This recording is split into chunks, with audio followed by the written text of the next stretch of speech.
Hello guys, welcome back to my channel. তোমরা সবাই কেমন আছো? আশা করছি সবাই খুব ভালো আছো। আমিও ভীষণ ভালো আছি। চলো আজকে তোমাদের একটা মালপোয়া বানানোর ভিডিও দেখাই। মালপোয়া সব উপকরণের মধ্যে সবথেকে যেটা আমার বেশি পছন্দের সেটা হচ্ছে নারকেল গুঁড়ো। এইবার তোমরা অনেকেই বলবে যে মালপোয়াতে আবার কেউ নারকেল গুঁড়ো দেয়, কিন্তু দেখো খাওয়া দাওয়াটা যে যার নিজের পছন্দের মতো করাই ভালো। আমার ভালো লাগে তাই আমি দিয়েছিলাম।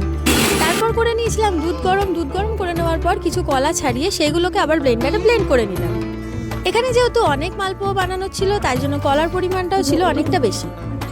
এরপর ওই কলার ব্যাটারটার মধ্যে কিছুটা চালের গুঁড়ো, কিছুটা আটা আর কিছুটা সুজি দেওয়া হলো।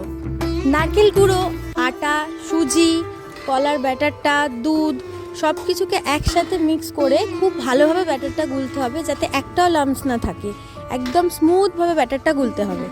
তারপর কিছু মৌরি শুকনো খোলার মধ্যে ভেজে সেটাকে গুঁড়ো করে ব্যাটারের মধ্যে দিয়ে দিতে হবে।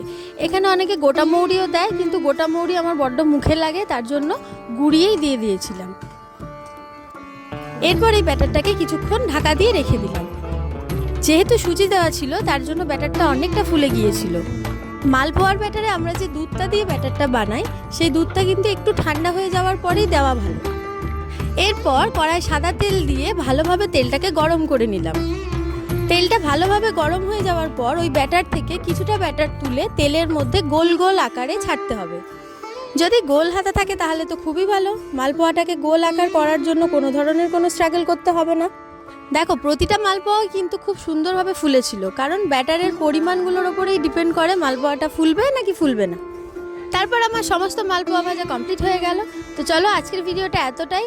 এরপরে দেখা হবে আবার একটা নতুন ভিডিওতে। ততদিনের জন্য সবাই সুস্থ থেকো, ভালো থেকো, বাই বাই।